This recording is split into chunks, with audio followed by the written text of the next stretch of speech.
The poem we heard this morning as our reading was called Every Riven Thing by the poet Christian Wyman. In his own words, riven is a kind of an Old Testament word that means broken or sundered or torn apart. Riven is a weird place for me to begin a sermon. But this poem from Christian Wyman that we shared resonated deeply with me as I was writing this sermon, and I kept going back and listening to it over and over again. God goes, belonging to every riven thing he's made. Sing his being simply by being the thing it is. Stone and tree and sky, man who sees and sings and wonders why. I find it paradoxical that I, who have railed from this very pulpit against the idea that we are born broken, would be so taken, so transfixed, so transformed by this poem. But one of the things that seems to become more and more clear to me is the deep relationship between paradox and wisdom. So this morning, in search of a deeper relationship with humility, personally one of my most vexing challenges, I'm going to embrace this paradox and talk about some of the ways in which I feel broken. Now, I couldn't settle on a single approach to humility, so I'm going to actually use several. I'm going to talk about green eggs and ham. I'm going to talk about being a manager, and I'm going to talk about my aspirations of leadership and public speaking. And between these fragments, I'm going to break it up with segments of the poem Every Riven Thing and also recitations of the Serenity Prayer, which I would like us to actually do as a unison reading when we get to that point. So the way we're going to do that is, you'll know I'm about to start because I'm going to fold my hands like this. And the first time we do it, I'm just going to recite it, and I'm going to ask you to recite it back to me, just like we were doing wedding vows. Okay, are we ready? God grant me the serenity to accept the things I cannot change.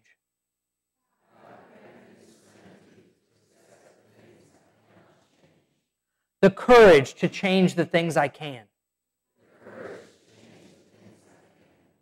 And the wisdom to know the difference.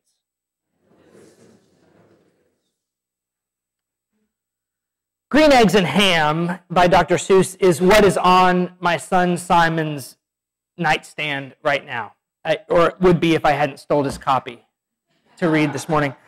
Green Eggs and Ham has become a method by which my wife and I can get Simon to try something new, sometimes. The protagonist of Green Eggs and Ham has no name, which is bad for storytelling unless you are as talented as Dr. Seuss, and I am not. So I'm just going to call him I Am Not Sam. Now, I Am Not Sam does not like Sam I Am. Perhaps this dislike comes from some experience. Perhaps it is because I Am Not Sam dislikes introduction by signboard. Perhaps I Am Not Sam does not care for creatures who enjoy riding other creatures while carrying signboards. Or perhaps I Am Not Sam just doesn't like being interrupted while he's reading his newspaper. Whatever the case, we are unsurprised when I Am Not Sam declines Sam I Am's offer of green eggs and ham. Not only because of our skepticism about green animal-based food products, but because we know from our own experience that we are disinclined to accept things from people we don't like. As a matter of fact, the less we know about what is being offered, the more likely we are to substitute our opinion of the person doing the offering for our evaluation of what it is they're offering. What's more, when we perform this little cognitive trick, we are generally unaware that we're doing so. Thinking Fast and Slow by Daniel Kahneman is what's on my nightstand right now, And one of the lessons from the book is that while we are amazing at inferring the general from the specific, we are really lousy at deriving the specific from the general. So here's a story. You can think of it as an addendum to Green Eggs and Ham. I am not Sam doesn't like Sam I am. Sam I am offers green eggs and ham. I am not Sam likes not green eggs and ham. Enter psychologist Kahneman. Kahneman asks of I am not Sam, where comes your opinion of green eggs and ham? Reasons abound from I am not Sam. For example, his mother is allergic to ham. And his brother's misfortune while hunting wild spam. And deviled eggs sicken poor I am not Sam. But among these reasons that not Sam has given, his dislike of Sam he will fail to mention. And this, my dear friends, is why he is riven.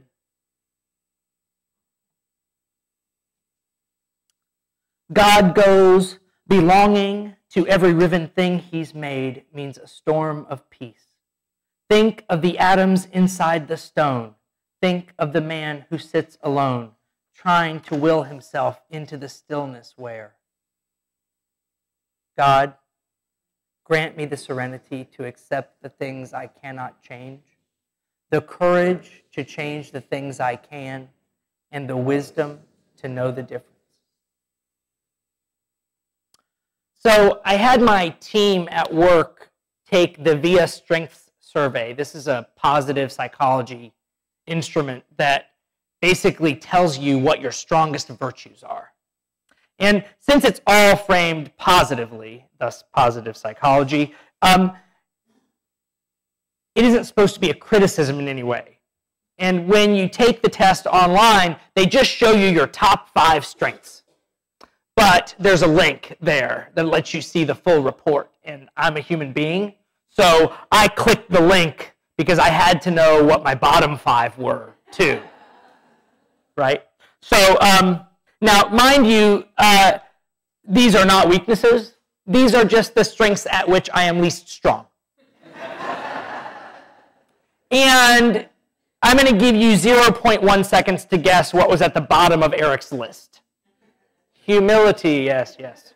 So I'm in the staff meeting with my team, and we are sharing our top 5 strengths, and I've got them mapped out on the whiteboard, and we are mapping where everybody is in their top 5, and we're looking as a team where we're strong, and we're talking about how we're going to bring those strengths to face the sort of challenges, workplace challenges that we face as a team.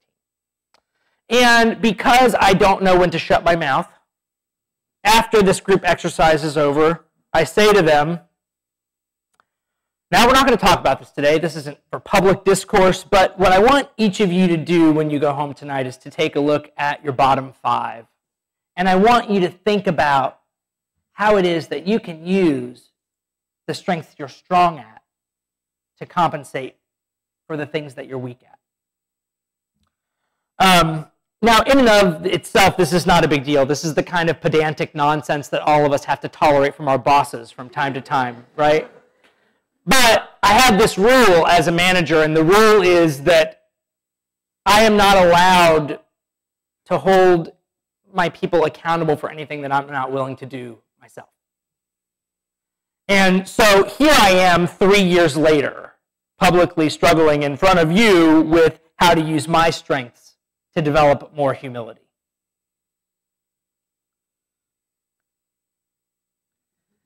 God, grant me the serenity to accept the things I cannot change, the courage to change the things I can, and the wisdom to know the difference. God goes belonging. To every riven thing he's made, there is given one shade, shaped exactly to the thing itself. Under the tree, a darker tree. Under the man, the only man to see.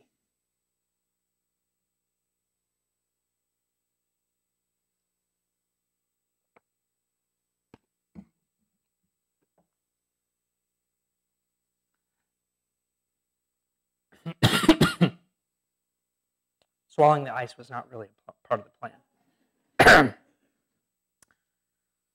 Manic depression makes sense to me.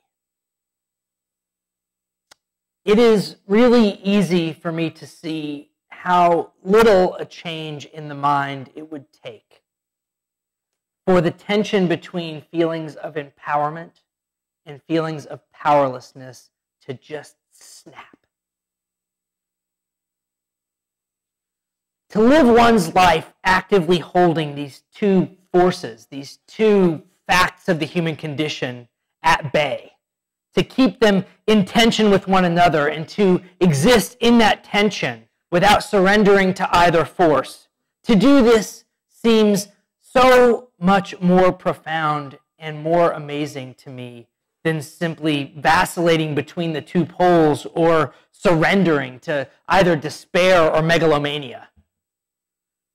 But this is what most of us do every single day.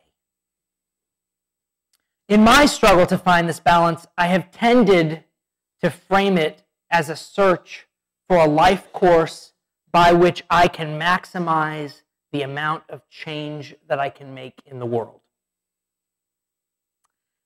And I have found this approach frustrating. And there have been recent revelations that have caused me to suspect that it is this one-dimensional way of framing the issue that might itself be the problem. So let me talk a little bit about that. Several months ago, my book club read The Denial of Death by Ernest Becker. He's a celebrated psychoanalyst who wrote his seminal work on the fear of death during his own terminal struggle with cancer. Now, the fear of death is widely cited as a root cause of many aspects of the human condition, both positive and negative. But it was Becker's concept of the immortality project that really struck me. An immortality project is a thing that a person latches onto that mollifies or neutralizes their fear of death. To give you an idea of what I'm talking about, here are some sort of stereotypical examples of immortality projects. When parents try to live the life that they wished they had had through their children, that is turning the child into an immortality project. Okay? When architects sacrifice every human relationship to get a building or a monument built, it's likely that that monument or that building for them is an immortality project. Or when a poet places his life and his being on the altar of words, those poems might become his or her immortality project. There's a poem by Robert Bringhurst that captures, for me, the spirit of pathology that I think immortality projects necessarily imbue on their objects.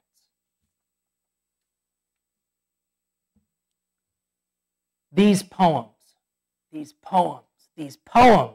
she said, are poems with no love in them. These are the poems of a man who would leave his wife and child because they made noise in his study. These are the poems of a man who would murder his mother to claim the inheritance. These are the poems of a man like Plato, she said, meaning something I did not comprehend, but which nevertheless offended me. These are the poems of a man who would rather sleep with himself than with women, she said. These are the poems of a man with eyes like a draw knife, with hands like a pickpocket's hands, woven of water and logic and hunger, but with no strand of love in them. These poems are as heartless as birdsong, as unmeant as elm leaves, which, if they love only the wide blue sky and the air and the idea of elm leaves. Self-love is an ending, she said, and not a beginning. Love means love of the thing sung, not of the song or of the singing. These poems, she You are, he said, beautiful. That is not love, she said rightly.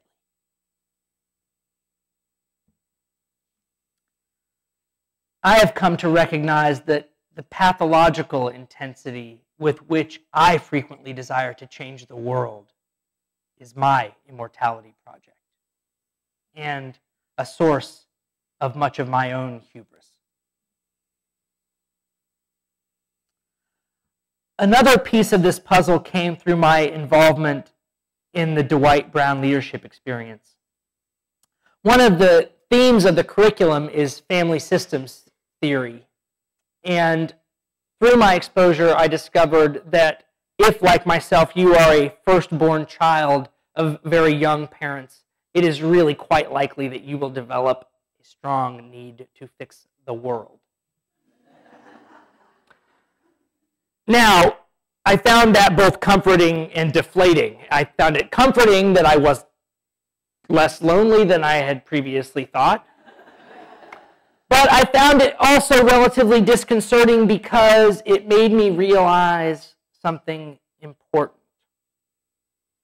And that it made me realize that my desire to fix the world isn't because the world is so broken. My desire to fix the world is because my relationship with the world is so broken. I learned this perspective during my formative years, and it is one that I am still struggling to unlearn.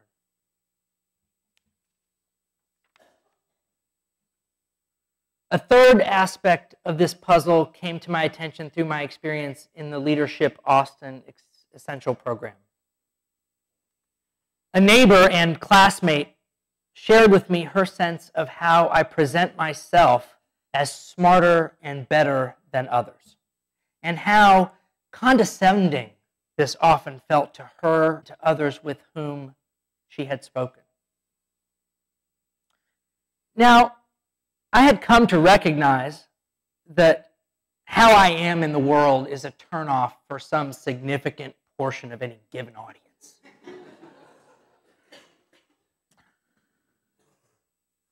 But like most of us, I had also learned to rationalize away that problem so that it was about other people and not about me.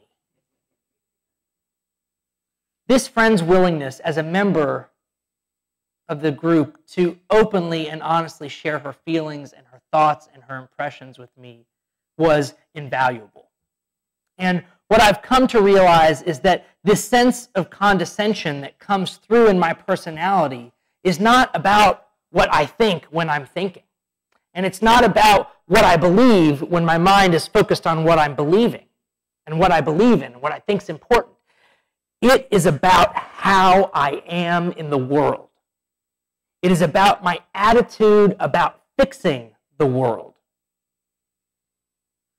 And I have to be honest, this attitude is that I'm the one. I am the one who has to and needs to and is going to fix the world. And the rest of you are implicitly part of that world. And that means that I'm going to fix you too, whether you like it or not. Now, I might not believe that this is true. And in fact, I don't believe that this is true. But I have to learn how to stop pretending that I don't act like I do.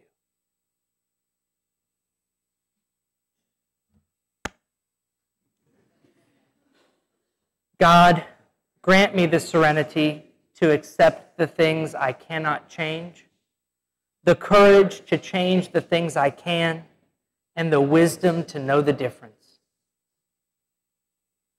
God goes belonging to every riven thing.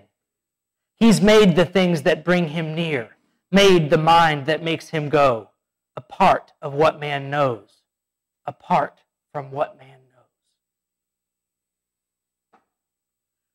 I value humility.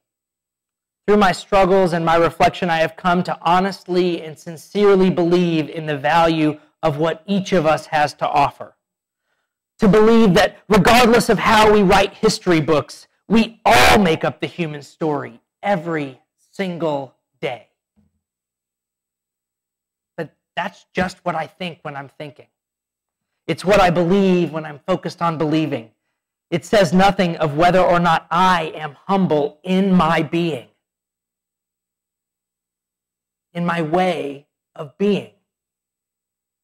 Just as I am sure that there are tremendously humble beings out there in the world who have never spent much time thinking about humility, I am sure that despite all of my thinking about humility, I am not yet humble.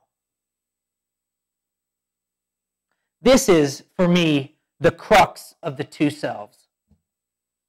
I come from a culture of orthodoxy, and I have too often and too easily believed that once I had come to believe the right thing, I had accomplished my aim. But the self that thinks and reflects and conjures the story of my identity, this self is only one part of me. It is the conscious and reflective part. It is not the automated and unconscious part of myself which sets the tone and acts based on all the preconceptions formed by my own life experience. It is my remembering self and not my being.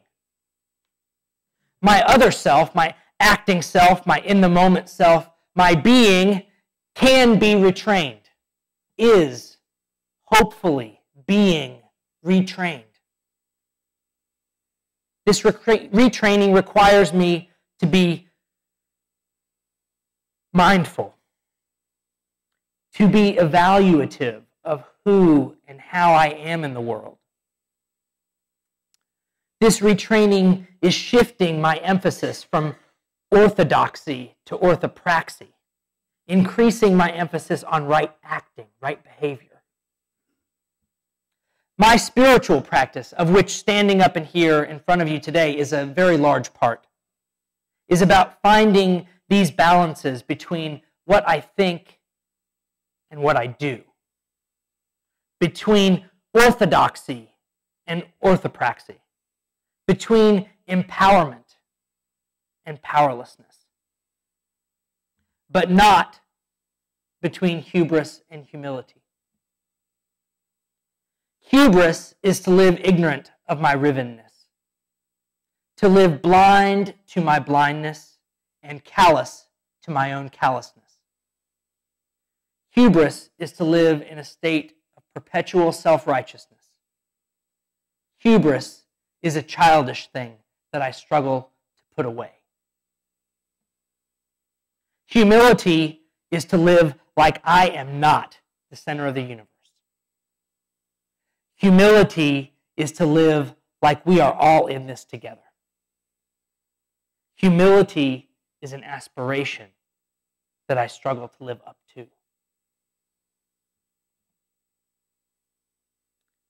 God, grant me the serenity to accept the things I cannot change, the courage to change the things I can, and the wisdom to know the difference. God goes belonging to every riven thing he's made.